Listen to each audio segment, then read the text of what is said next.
All right, let's get into it. So today we're going to be discussing my 2020 bust list, and today I'm only going to be talking about 4 players. Obviously, I have more than 4 players on my bust list for this upcoming season, but these I think are guys that I really don't want to have. And yeah, let's get into it. So the first guy on my list is Todd Gurley. I know a lot of people are high on Todd Gurley this year. Quote unquote, he doesn't have any competition in the backfield. It's a good offense. He's going to get a lot of touchdowns, a lot of catches, but here's why I don't like him. First off, the knee arthritis. This was a problem with him last year and why I didn't draft him last year, but he's already an injury concern. With his knee arthritis alone, he's an injury concern. Second, this is one of the most pass-heavy offenses in the league under Dirk Cutter. The Falcons had the most pass attempts out of any single team in 2019. And I don't even think it was close, too. And also, the Falcons were in the bottom third for rush attempts last year with only 22.6 rush attempts. And you could argue that they didn't really have a running back because Devontae Freeman's trash and every single other running back on the team isn't that good. But we kind of had to take this into consideration with all these weapons, Calvin Ridley, Julio Jones, Hayden Hurst coming in, maybe even Russell Gage can get some action in this offense. We have to kind of go into this season anticipating the Falcons to be extremely pass heavy, especially in this division where they play the Saints twice a year and the Buccaneers twice a year. So let's also look into this even more. So the Falcons gave Todd Gurley a 1-year, $6 million contract, and that's nothing too special. That's no workhorse type of money. That's just starter quality money. So that's, we're just looking at that, and that's not even that good. Another thing, he was cut from his own team. The Rams literally said that they were better off not even having Todd Gurley on their team to improve their team. Like, that just says something about Todd Gurley. Now, I don't think he's completely done. I still think he has a little bit of juice left in him, 1 more year, but he's just not as good of a player as all these other players going around his same position. So let's also take a look at this. But I remember in April, an interesting quote from Dan Quinn that said, "We feel like they all come to the table." Interesting enough, and a big guy in Q, Quadri Olson, and guys like Brian Hill, guys like Ito Smith, and then there's Todd coming to the table. Not only can he run, but he can catch the ball. He can pass protect if he needs to. We just feel like in all, wherever Todd is, wherever Brian is, wherever Ito is, and wherever Quadri is, they're all going to come to the table. They're all going to be contributors in their own way. In our minds, we have a lot of versatility here, and we're looking forward to seeing how it all comes together in Dirk's system. So not only could this be a committee-style backfield, but it's a committee-style backfield that only ran the ball 22 carries last year. Bottom third last year in a Dirk Cutter offense. Not only that, but players have also suggested that Brian Hill deserves a shot to be the workhorse on this team. So you pile all that up, and we could have a committee on our hands for a team that doesn't even run the ball that much. Now, I know he could get a lot of touchdowns, because he's probably going to be the goal line back. He'll probably catch a couple passes, but I just expected Devontae Freeman type of season last year. And nobody liked Devontae Freeman last year. He was a bust. So that's why I don't like Todd Gurley. And we all remember the Todd Gurley we all know and love, fantasy football superstar, getting a shit ton of points every single week. But that was under a McVay offense where they had one of the best offensive lines in the league. And we saw it last year. The Rams offensive line just completely did not show up last year. You take that into account that the Falcons had the 24th ranked offensive line last year. Todd Gurley, under that workhorse role last year, he had under 1,000 rushing yards. You also add into the fact that I don't know, a lot of people, they don't remember this, but I remember when Todd Gurley was hurt in that playoff run where the Rams made it to the Super Bowl. Y'all remember CJ Anderson went off, a red flag indicator that Todd Gurley's overrated. Todd Gurley is not as good as a running back as people make him out to be. And just because he was in one of the best, if not the best system at that time for running backs, with the best offensive line in the league, one of the best offensive lines in the league, I think he's just an overrated player, and I think he's just a big name that a lot of people are going to gravitate to just because he was so good in that McVay offense. And last year, he also had 14 touchdowns. You take 6 of those away, put him at 8 touchdowns, which is kind of the average for a good player, and he ranks as the RB20 instead of an RB1. The third player I have on my list, and speaking of injury-prone former superstars, the man himself, David Johnson. I know a lot of people are super high on David Johnson, and the reason I don't like him this year is per Pro Football Focus, David Johnson ranked dead last in forced missed tackles per touch for qualified running backs. He only averaged also 2.05 yards after contact, and that was second worst in the league, behind Tariq Cohen. And one is not the same. David Johnson's 200-something pounds. Tariq Cohen is a small dude who can't really, he's not a power guy. He just makes you miss with his moves. David Johnson is supposed to be a power guy, so why is he in the same conversation with a guy like Tariq Cohen? Guys, this is really, really concerning. So, you also take into the fact that he was also ranked last in elusiveness rating in 2019, and he looked bad. He looked bad. Now, a perfect example of what I saw from David Johnson last year, and this is pretty much the game where I came to the terms that David Johnson is done. He hasn't had a good year since 2016. We all know 2017 he got injured, 2018 he was trash, 2019 he was trash. How many more chances are we going to give this guy?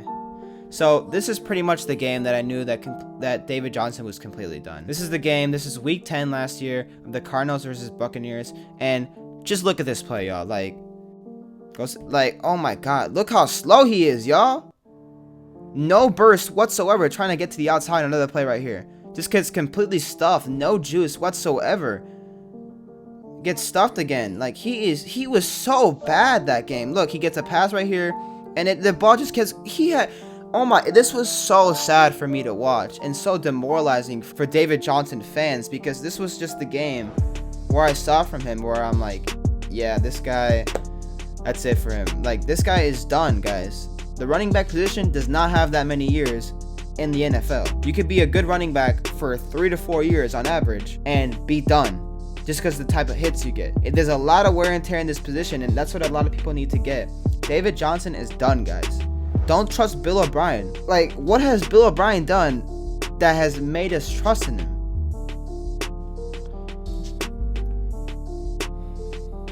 Now, we look into his other stats for his 2019 season, and he got 3.7 yards a carry, which sucks, especially under this Cliff Kingsbury system, Cliff Kingsbury offense, which running backs are supposed to thrive in.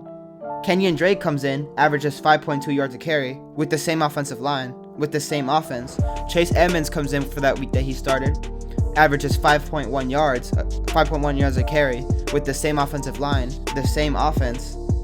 This guy is another player that was cut by his team because his team felt like they were better off, or not cut, traded, but I wouldn't have been surprised if they cut him. And a lot of people like to say, Bill O'Brien's gonna want to win this trade. That's the type of player. Are we trusting Bill O'Brien, the same guy who traded for Duke Johnson, a 3rd-round pick, which is significant draft capital for a running back? And he didn't even use him last year. He signed Carlos Hyde to a 1-year something $1 million deal, $2 million deal, and used him the whole entire year, and didn't even use Duke Johnson at all when he traded for him for a 3rd-round pick. Are we trusting Bill O'Brien? Bill O'Brien doesn't know what the fuck he's doing, so why are we using that as an argument? David Johnson is an injury-prone running back on an offense that's good, but they don't know how to utilize the running back properly. We saw it last year with the Duke Johnson and Carlos Hyde situation. Also, Deshaun Watson does not like to throw to the running backs, and I know Bill O'Brien will more than likely try to get him the ball as much as possible. But with the way he looked last year, dead last in elusiveness rating, the dude literally just got the ball and just fell down at contact just like that every single time.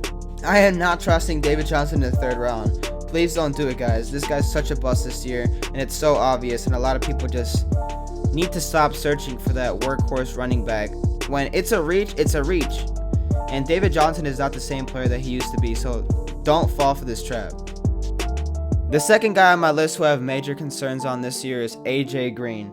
And AJ Green, the reason I don't like him is It took him a whole year to recover from an injury, the same injury that Saquon took 2 weeks to come back from. He's 32 years old. He's already had a number of injury concerns. He's injury prone in a bad offense with a rookie quarterback. And I know a lot of people say, he was an upgrade from Andy Dalton. Yes, that's true. But Andy Dalton would always feed A.J. Green because he knew how good A.J. Green was, and he had that chemistry with A.J. Green. And of course, Joe Burrow knows that A.J. Green is the best wide receiver on this team, in terms of talent-wise. But who's to say that Joe Burrow is going to feed him the ball? He's an injury-prone player, 32 years old, on a bad offense with a rookie quarterback, so we don't know how their chemistry is going to work. And you also take into the fact that he had an injury that sidelined him the whole year, that players like Saquon come back in 2 weeks. I don't understand. I know it's a big name, guys, but y'all gotta understand that guys like Todd Gurley, AJ Green, they're gonna fall off eventually, and I think this is coming to the point. I think it's been coming to the point, but people just keep denying it and keep saying, if he gets healthy, dude, he's done. You just accept it. So AJ Green and Todd Gurley are both done, and these are just guys, injury prone guys, old superstars that you just need to let go of. Now, the last guy I have on my list is not a player who I hate, but a player that I don't understand on why he's going so early in drafts. And I know, but before I get into this, the player I'm talking about is Adam Thielen, and he's being drafted as the wide receiver 9 right now. And I don't get the hype, and I know a lot of people like to say that he's going to be the alpha dog in the Minnesota Vikings offense.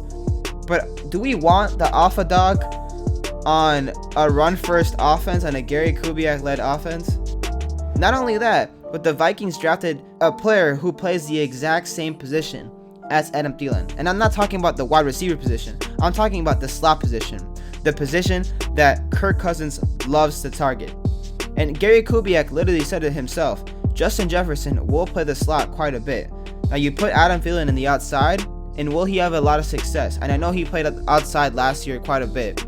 But if you put him out there a lot of the time, will he have the same success? So he's going to get a lot more attention this year, especially since he's the only pretty much capable pass-catching weapon on this team. You know, Justin Jefferson's a rookie. Irv Smith could come along. Kyle Rudolph is done. So last year, the Vikings were a very, very run-first offense, and that was with Stephon Diggs. You take away Stephon Diggs, and this offense could even become more run-heavy. The Vikings were top 5 in rush attempts last season and bottom 3 in pass attempts last season, which means he'll be very inconsistent just because he's not going to get a lot of targets like these other guys going around the similar price tag as he's going. And we've seen it happen. Last year, I remember week 1, Kirk Cousins threw the ball 10 times, and Thielen only got saved because he scored a touchdown in that game. So if he doesn't score a touchdown in that game, and through weeks 1 through 7 when Adam Thielen was healthy, he had a lot of games where he scored a lot of touchdowns. You take away those touchdowns and he doesn't have a good game anymore just because he's not getting fed and he's not getting targeted. I don't hate Adam Thielen, but as the wide receiver 9 on this offense, it just doesn't make sense to me. I'd rather have a guy like Juju Smith-Schuster who has a lot more upside than he does, Allen Robinson, who's proven and has a lot of upside, DJ Moore, who I love this year, Amari Cooper, AJ Brown, or even Robert Woods, who's I think is going to be the exact same player that Adam Thielen will be in 2020, except you can get him a whole round later. And he's also much safer because he's actually on a pass-heavy offense.